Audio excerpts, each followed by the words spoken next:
Assalamualaikum warahmatullahi wabarakatuh.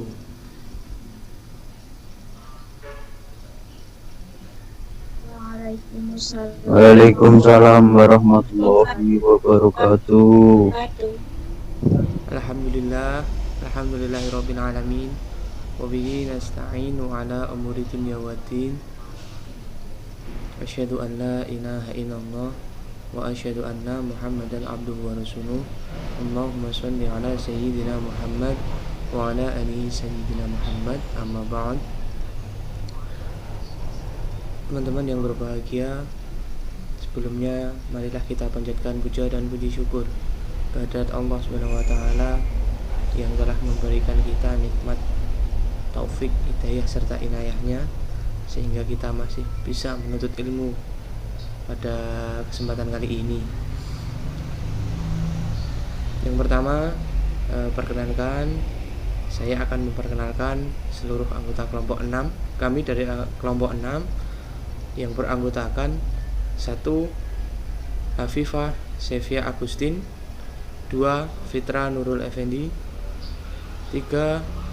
Muhammad Nur Aziz Ardi Pratama, dan yang keempat Fatwa Puja Nur Aisyah. Pada kesempatan kali ini kami akan mendemonstrasikan sebuah diskusi tentang anatomi kurikulum.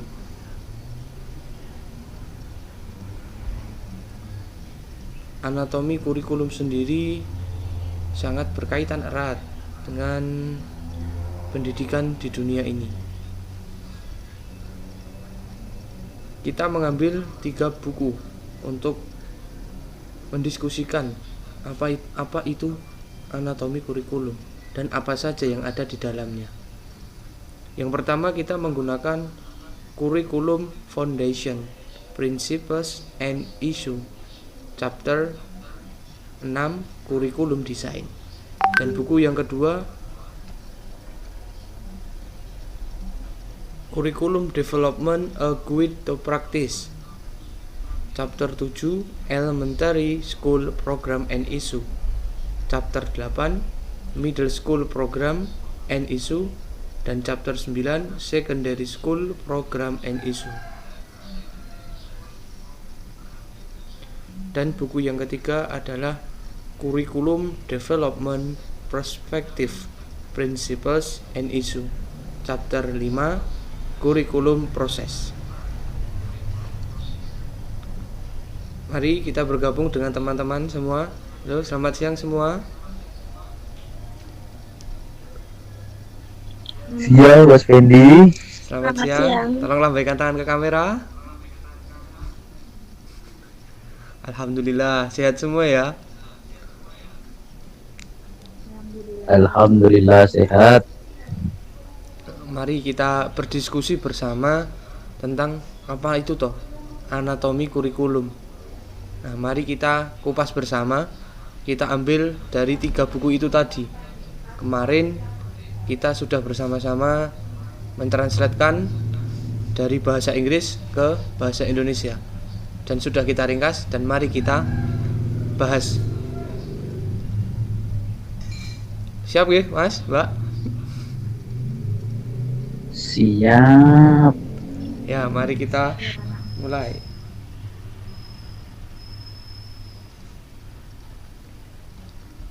Pada buku yang pertama tadi, di sini saya akan menyampaikan sedikit. Ada banyak sudut pandang mengenai tujuan pendidikan dari berbagai kurikulum skema, tantangan perancangan, dan pengembangan kurikulum. Yaitu apa? Adalah menangani apa yang kita ketahui, apa yang kita pikir, dan apa yang kita tahu.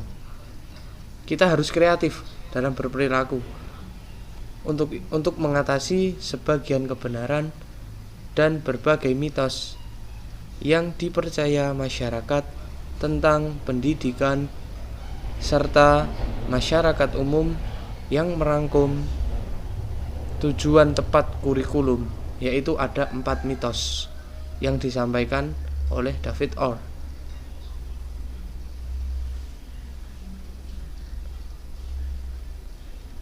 Mohon maaf ini sinyalnya agak jelek. Apakah semuanya tersambung?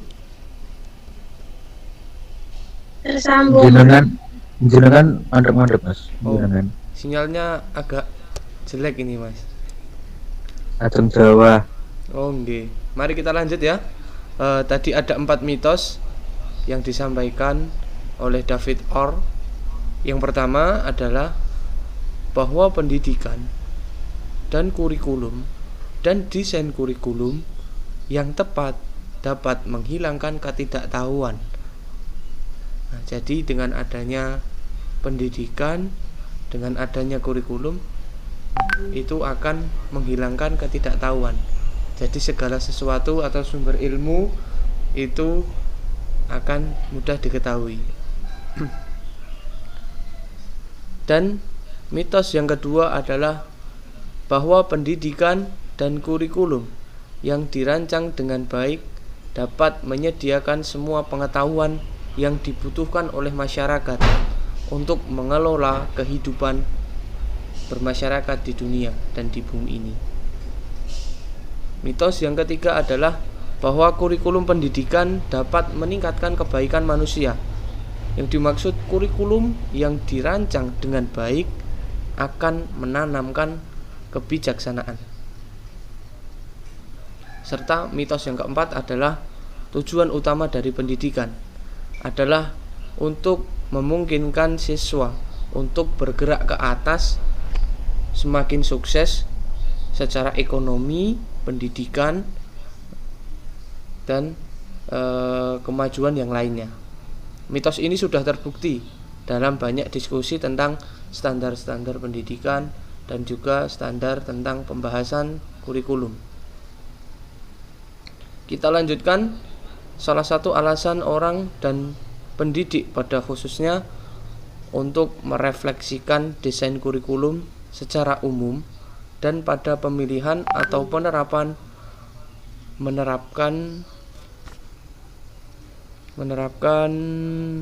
desain kurikulum adalah untuk menjadi sadar akan ide-ide dasar sosialis, Plato's ide akademi. Nah, ini merupakan suatu pemikiran dari seorang tokoh yang bernama Plato. Nah, beliau adalah orang yang mendirikan universitas pendidikan yang sangat terkenal di Athena. Dan yang terakhir ada ide perkembangan Rousseau. Ketiga ide inilah yang mengatur semua pemain dalam memilih desain kurikulum.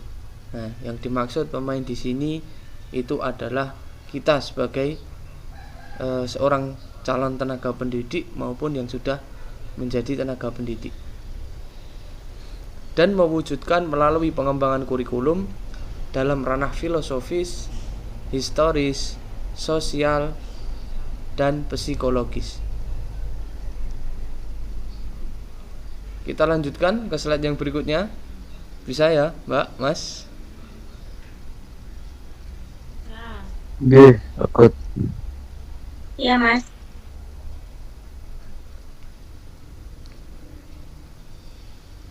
Yang selanjutnya tentang komponen desain kurikulum. Mengapa kok kurikulum harus didesain? Kenapa kok kurikulum harus dirancang terlebih dahulu? Untuk merancang kurikulum harus mempertimbangkan bagaimana bagian-bagiannya agar saling berhubungan. Memikirkan tentang kurikulum, bentuk atau rencana atau gestalt, dan susunan bagian-bagiannya yang membahas esensi kurikulum secara desainnya. Bagian-bagian kurikulum harus mempromosikan keseluruhan. Dalam merancang kurikulum, kita harus mempertimbangkan filosofis dan teori pembelajaran untuk menghasilkan suatu keputusan.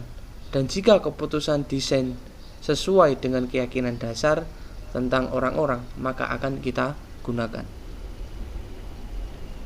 Begitu ya, Mbak, Mas? Apa suaranya kurang jelas? Jelas. Sabun.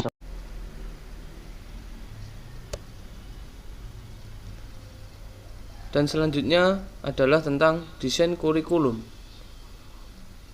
yang harus berkaitan dengan sifat dan susunan 4 bagian dasar, yaitu apa saja. Yang pertama ada tujuan, yang kedua isi, yang ketiga pengalaman belajar, dan yang keempat adalah evaluasi. Nah, dari 4 dasar atau 4 bagian itu tadi, itu sangat penting. Adanya tujuan sangat penting, isinya, terutama isinya, dan pengalaman belajar itu diperlukan untuk apa? Untuk kita menganalisis bagaimana nanti kita melakukannya. Dan yang terakhir ada evaluasi. Kombinasi dari bagian-bagian ini adalah tidak pernah netral. Jadi saling berkaitan semua, antara tujuan, isi, pengalaman belajar maupun evaluasi. Siapapun pemainnya, siapapun pendidiknya, mereka dipengaruhi oleh watak mereka masing-masing, filosofi mereka, orientasi politik mereka, bahkan budaya dan kelas mereka.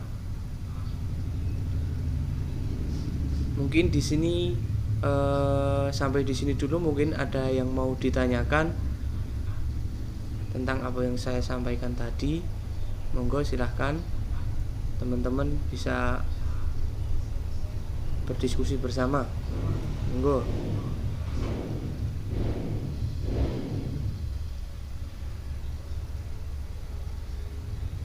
Mas Fendi mau tanglet. Oh iya, Mas Aziz silahkan. Bisakah Mas Fendi jelaskan bagaimana Platos ide akademik? Niku nopo nggih? Seperti itu ya Mas. Bentar, saya buka-buka dulu buku atau sumbernya.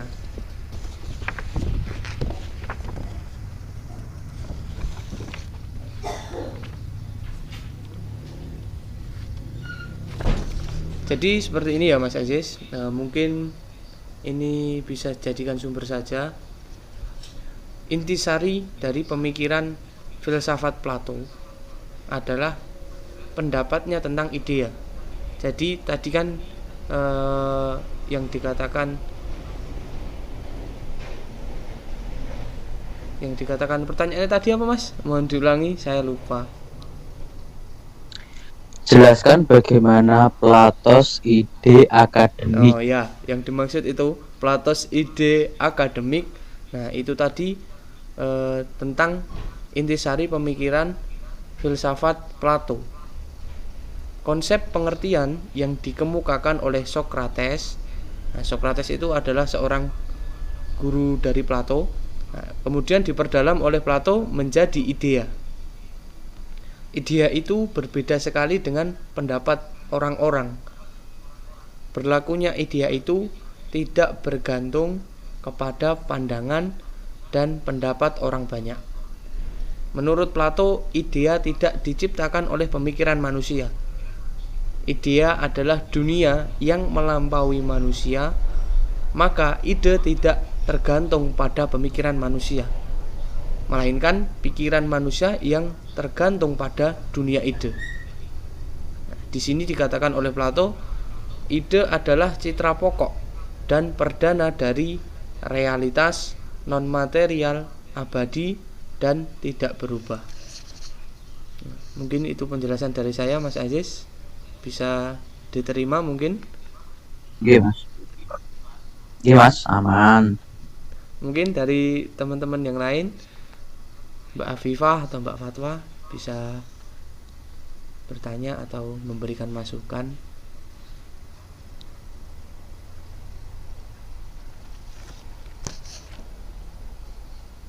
Saya mau tanya Mas.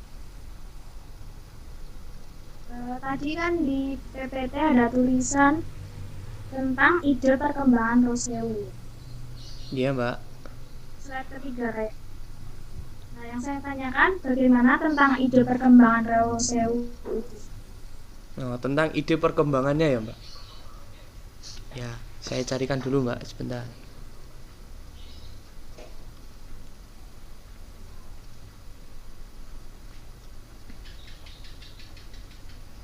Nah, ini sudah ketemu, Mbak. Menurut Rousseau, salah satu kebudayaan yang bertanggung jawab atas hal itu ialah pendidikan. Rousseau mengimplementasikan secara sistematis sebagai ide revolusioner tentang pendidikan dalam bukunya yang berjudul Emile or on Education.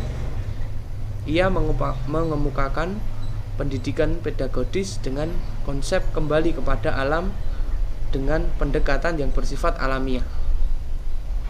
Menurutnya, prinsip dasar pendidikan harus diresmikan dengan sifat dan kebutuhan individu setiap anak atau peserta didik.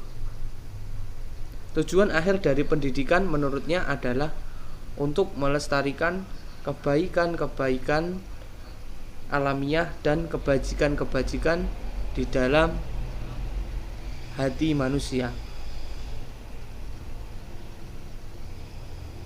serta menciptakan masyarakat yang selaras dengan situasi manusiawi mereka.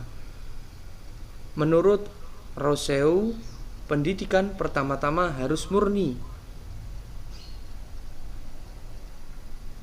Dasar pendidikan anak ditentukan oleh berbagai masa perkembangan kejiwaannya. Lalu ia membagi 5 tahap perkembangan manusia. Rousseau menekankan peran asas-asas pendidikan seperti orang tua, guru, dan pemerintah dalam proses pendidikan. Jadi kalau hanya belajar dengan orang tua atau belajar dengan guru tanpa ada dukungan dari pemerintah, itu saya rasa belum efektif. Lalu yang terakhir, menurutnya pula kurikulum merupakan kegiatan dan kepentingan yang diwujudkan dalam proses tumbuh dewasa anak-anak, dan kurikulum harus kembali kepada alam. Mungkin seperti itu, Mbak Hafifah. Terima kasih, Mas. Terima kasih atas pertanyaannya. Mungkin masih ada lagi dari Mbak Fatwa atau siapa? Saya mau tanya, Oh iya Mbak, silahkan. mengapa dalam desain kurikulum harus ada evaluasi? Nah, tadi dalam PowerPoint tadi ya sudah dikatakan bahwasannya ada 4 bagian dasar yang harus ada ketika kita mendesain atau merancang sebuah kurikulum. Nah, salah satunya ada evaluasi. Dengan adanya evaluasi, kita akan mudah memahami mana kurikulum atau pembelajaran yang tepat yang digunakan untuk pendidikan tahap selanjutnya. Serta kita dapat mengetahui apakah ada kesalahan dalam kurikulum atau pembelajaran yang sebelumnya. Dengan begitu, kualitas pendidikan akan semakin membaik dan beberapa kesalahan yang ada dalam kurikulum atau pembelajaran sebelumnya tidak terulang lagi. Seperti itu, Mbak, mungkin. Ya, Mas. Ya, sama-sama. Mungkin itu saja yang saya sampaikan tentang apa yang ada dalam buku pertama tadi. Untuk slide selanjutnya mungkin akan dijelaskan oleh teman-teman. Silahkan, siapa? Saya mau bertanya, Mas Aziz. Oh iya Mbak Fatwa, monggo bertanya silahkan. Mengapa perlu pengembangan bakat dan minat bagi para siswa dan siswi? Mohon penjelasannya, Mas Aziz. Oke, siap Mbak Fatwa. Mengapa perlu pengembangan bakat dan minat bagi siswa? Jadi pengembangan bakat dan siswa itu yaitu dengan cara mengembangkan minat dan bakat bertujuan agar seseorang belajar atau di kemudian hari bisa bekerja di bidang yang diminatinya dan sesuai dengan kemampuan serta minat dan bakat yang dimilikinya, sehingga Mereka bisa mengembangkan kapabilitas untuk belajar serta bekerja secara optimal dengan penuh antusias. Gimana Mbak Fatma? Sudah jelas apa belum?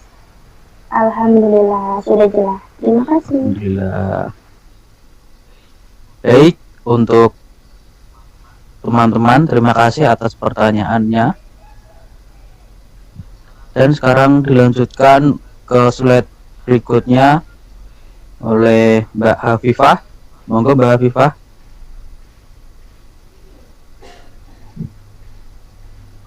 Mbak Fatwa apa Mbak Hafifah niki? Mbak Fatwa dulu ya Mas. Oh, Mbak Fatwa. Mbak Fatwa. Mbak Fatwa, monggo.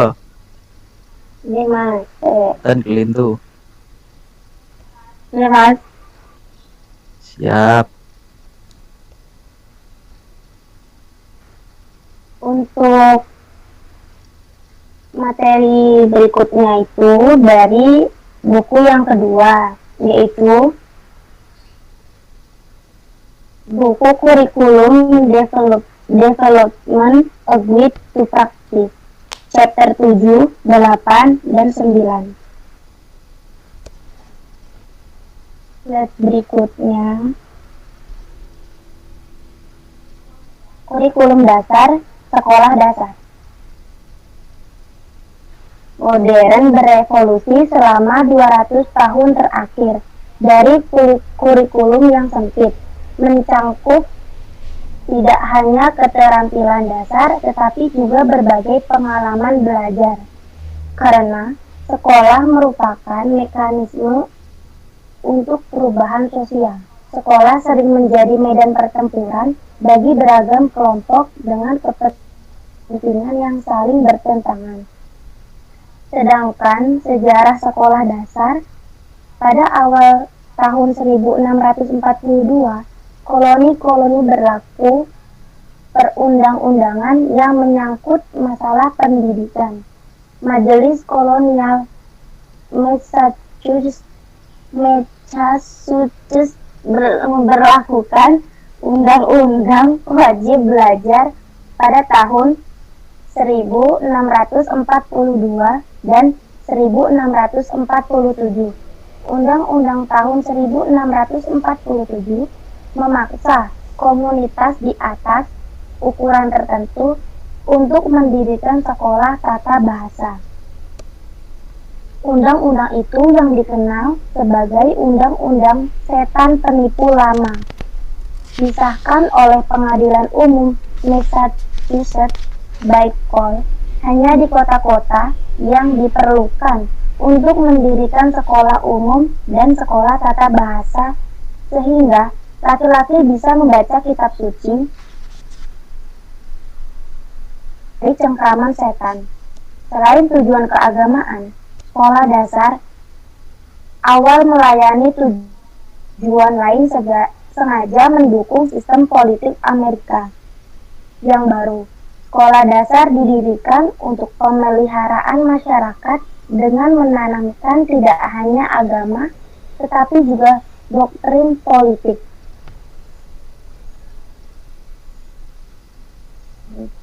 Bentar ya.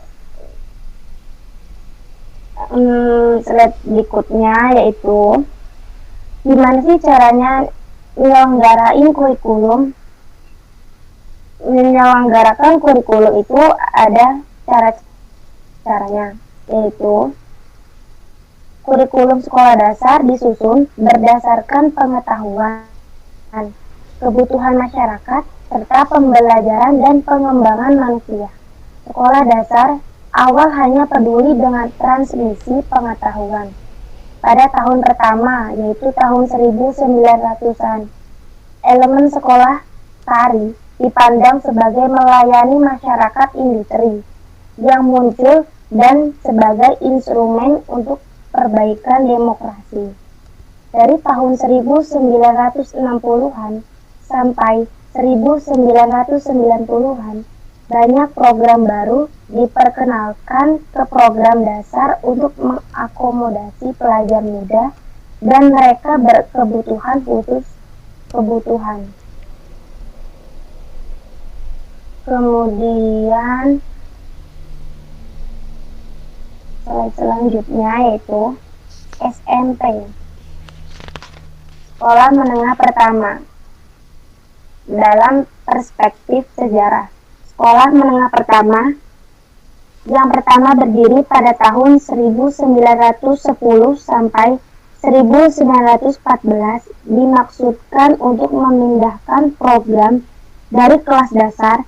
Sekolah menengah pertama dianggap sebagai bagian dari SMA, dan hampir selama 50 tahun kurikulum SMP cenderung sejajar dengan SMA. Terdapat 4 faktor yang menyebabkan munculnya sekolah menengah, yaitu yang pertama, akhir tahun 1950-an dan awal 1960-an dipenuhi dengan kritik terhadap sekolah-sekolah Amerika yang kekurangan ruang kelas dan guru, sesi ganda dan 3 kali lipat, dan tarif pajak yang menolak.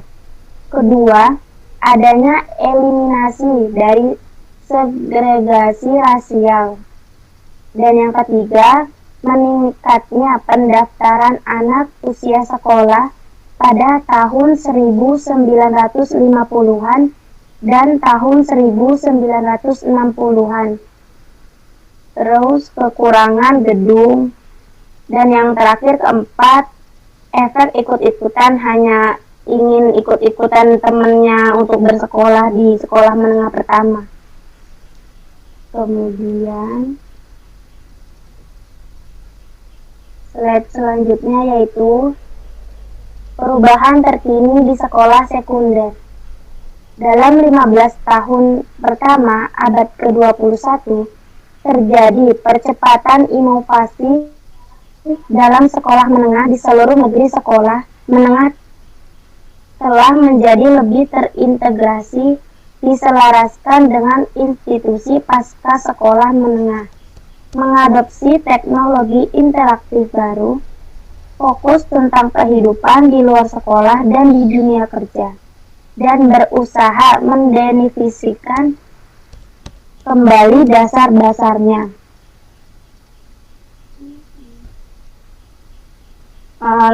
Dari apa yang sudah saya sampaikan terkait buku yang ketiga, mungkin ada yang mau ditanyakan oleh teman-teman kepada saya, dipersilahkan.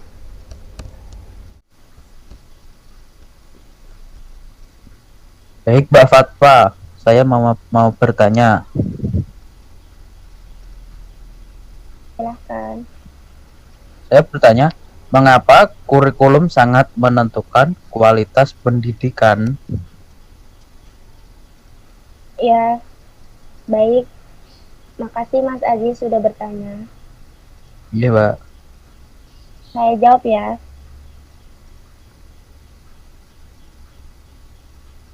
Kurikulum sangat penting untuk menentukan kualitas pendidikan di suatu negara, karena di dalam kurikulum memuat 5 komponen utama, yaitu tujuan kurikulum, materi kurikulum, strategi pembelajaran, organisasi kurikulum, dan evaluasi.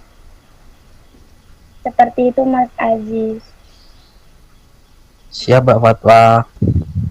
Ya Mas. Mungkin ada lagi yang ingin ditanyakan. Saya mau tanya Mbak, Ya Mbak Hafifah. bagaimana sejarah adanya SMP di Indonesia dan apa saja kurikulum yang ada di SMP saat ini? Baik Mbak, terima kasih. Saya jawab ya. Pada masa penjajahan Belanda, sekolah menengah tingkat atas disebut sebagai Middelgebreid Lager Onderwijs atau MULO.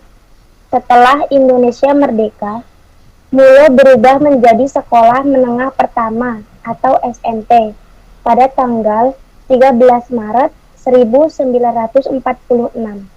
Pada tahun ajaran 1994 atau 1995 hingga 2003 atau 2004, sebutan SMP berubah menjadi Sekolah Lanjutan Tingkat Pertama atau SLTP. Setelah tahun ajaran 2003 atau 2004, SLTP berubah lagi menjadi SMP.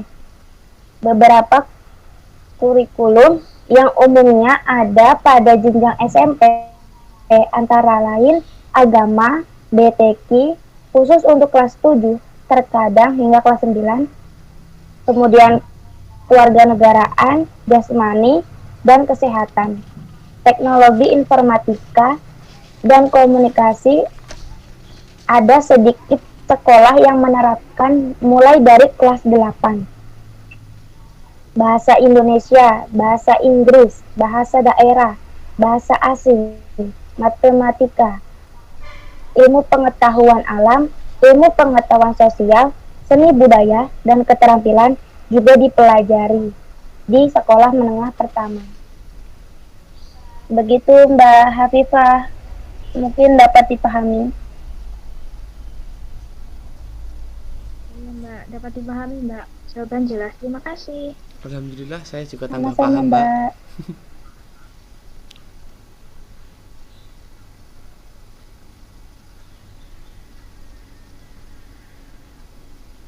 Kemudian untuk penjelasan slide berikutnya akan disampaikan dan dijelaskan oleh rekan saya Mbak Hafifah. Waktu dan tempat saya persilahkan. Mari kita lanjut buku yang ketiga, yaitu buku Curriculum Development Perspective, Principle, and Issues. Chapter 5, Curriculum Process. Proses kurikulum. Proses kurikulum dimulai dengan tujuan, maksud yang luas. Tujuan memvisualisasikan perubahan perilaku terminal tertentu pada pelajar. Pada dasarnya, tujuannya tergantung dari sosial politik, budaya, tipe masyarakat, kebutuhan, masalah tuntutan, aspirasi, dan lain-lain. Pada akhirnya, individulah yang harus menyesuaikan diri dengan masyarakat tempat mereka tinggal. Masyarakat memandang lembaga pendidikan, khususnya sekolah, untuk mempersiapkan peserta didik sebagai sesuai kebutuhan dan membawa perubahan yang diinginkan di dalamnya. Jadi, pendidikan selalu peduli untuk membawa beberapa hasil pada tingkat yang berbeda. Berbagai filosofi atas ideologi yang ada pada waktu yang berbeda pada waktu yang sama akan membuka cara membuat interpretasi tentang realitas dalam bentuk pernyataan umum, yaitu tujuan. Tujuan pendidikan adalah untuk mengembangkan karakter dalam anak-anak. Namun, tujuan pendidikan adalah bahwa anak-anak berbicara kebenaran, menghormati orang yang lebih tua, dan lain-lain. Jadi, penyusunan kurikulum perlu mengkonseptualisasikan dimensi filosofis. Proses dari mengembangkan kurikulum untuk sekolah adalah upaya filosofis.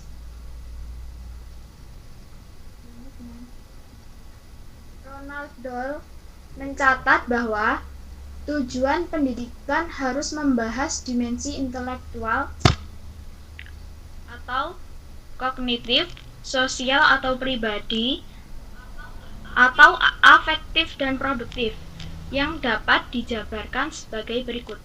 1. Dimensi intelektual. Bertujuan, berurusan dengan dimensi intelektual, fokus pada pendefinisian, pemahaman, pengetahuan, keterampilan, memecahkan masalah, dan berbagai tingkatan dan metode berpikir.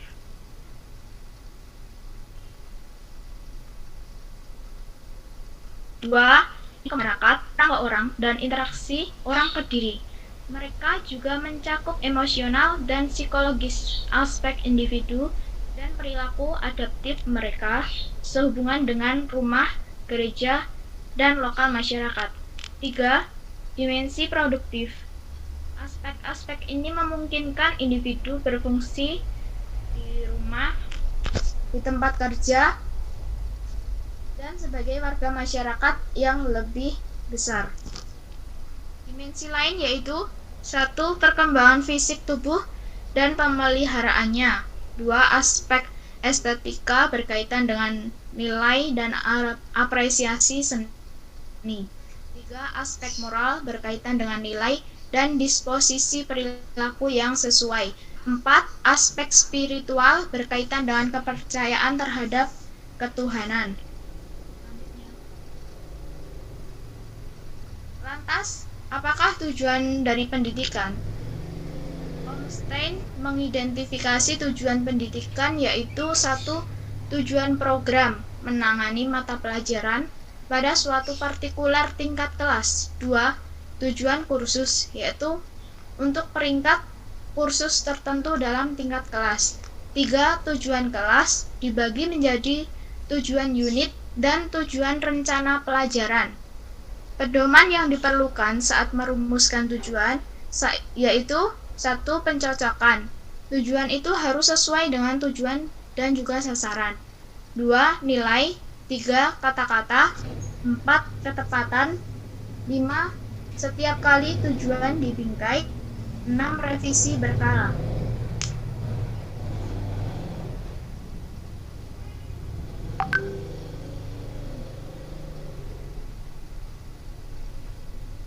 Selanjutnya, taksonomi tujuan pendidikan. Pada dasarnya, taksonomi tujuan adalah suatu usaha untuk mengklasifikasikan tujuan-tujuan tertentu dalam urutan tertentu, digunakan oleh guru dalam tugas mengajar untuk mengevaluasi dan juga untuk mengetahui keberhasilan peserta didik. Tujuan taksonomi adalah sebagai berikut. 1. Untuk membangun akurasi komunikasi sehubungan dengan tujuan pendidikan. 2. Untuk memahami hubungan antara istilah yang didefinisikan. 3. Untuk pergi dengan sistem komunikasi yang tepat di bidang pendidikan.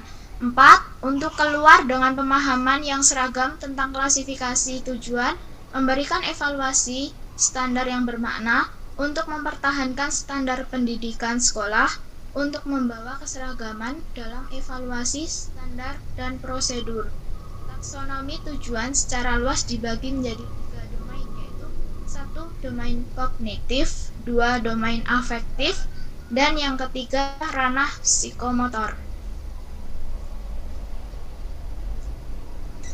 Itu yang dapat saya sampaikan. Apakah ada pertanyaan dari teman-teman? Silahkan. Baik Mbak Afifah, saya mau bertanya Oke Mas, monggo. tentang dimensi intelektual. Dimensi intelektual niku meliputi apa saja nih Mbak? Oh ya, sebentar ya Mas. Ya, siap santuy. Dimensi intelektual itu ada 7 dimensi.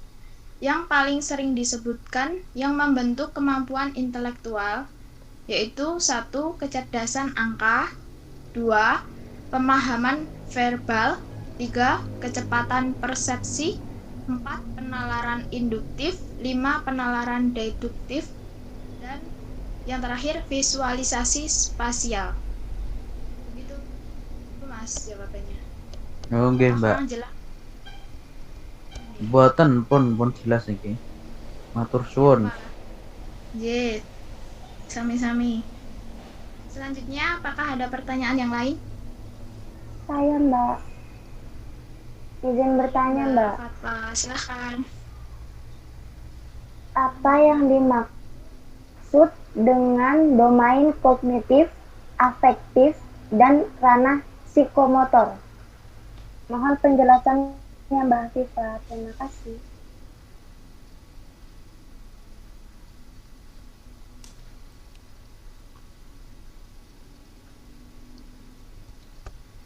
Oh iya Mbak, ranah kognitif. Ranah kognitif itu, ranah ini meliputi kemampuan menyatakan kembali konsep atau prinsip yang telah dipelajari, yang berkenaan dengan kemampuan berpikir, kompetensi memperoleh pengetahuan, pengenalan, pemahaman, konseptualisasi, penentuan, dan penalaran. Pelajaran dalam ranah kognitif atau intelektual, atau yang menurut Bloom merupakan segala aktivitas yang menyangkut otak dibagi menjadi 6 tingkatan sesuai dengan jenjang terendah sampai tertinggi yang dilambangkan dengan kognitif. Kemudian ranah afektif. Ranah afektif adalah ranah yang berhubungan dengan sikap, nilai, perasaan, emosi, serta derajat penerimaan atau penolakan suatu objek dalam kegiatan belajar mengajar. Ranah psikomotor, yaitu ranah ini meliputi kompetensi melakukan pekerjaan dengan melibatkan anggota badan serta kompetensi yang berkaitan dengan gerak fisik atau motorik yang terdiri dari gerakan refleks, keterampilan gerakan dasar, kemampuan perseptual, ketepatan, keterampilan kompleks, serta ekspresif dan interpretatif. Begitu Mbak jawabannya. Baik Mbak, cukup jelas dan Mbak, dipahami Mbak, terima kasih. sama. Apakah ada pertanyaan yang lain atau sudah cukup? Mungkin sudah cukup Mbak. Sudah cukup Mbak, mungkin sudah jelas. Oh iya. Nah, begitu yang dapat saya sampaikan. Kemudian waktu saya kembalikan kepada Mas Pendi. Ya, terima kasih teman-teman semua sudah mengikuti diskusi pada pagi atau siang hari ini. Sangat menarik. Nah, kita sama-sama membahas apa saja yang ada dalam kurikulum, terutama tentang anatomi. Dan mungkin cukup sekian untuk diskusi pada hari ini. Semoga diskusi yang kita lakukan ini tadi memberikan banyak manfaat kepada kita, dan untuk kedepannya semoga diberikan kelancaran dalam menuntut ilmu bersama-sama. Amin amin ya rabbal alamin. Mari kita tutup diskusi pada hari ini dengan bacaan alhamdulillah bersama. Alhamdulillahirabbil alamin. Saya selaku moderator dalam diskusi kali ini. Apabila ada banyak kesalahan dalam menyampaikan atau memimpin diskusi ini, saya mohon maaf. Akhirul kalam, wassalamualaikum warahmatullahi wabarakatuh. Waalaikumsalam warahmatullahi wabarakatuh. Siapa sendiri? Stop.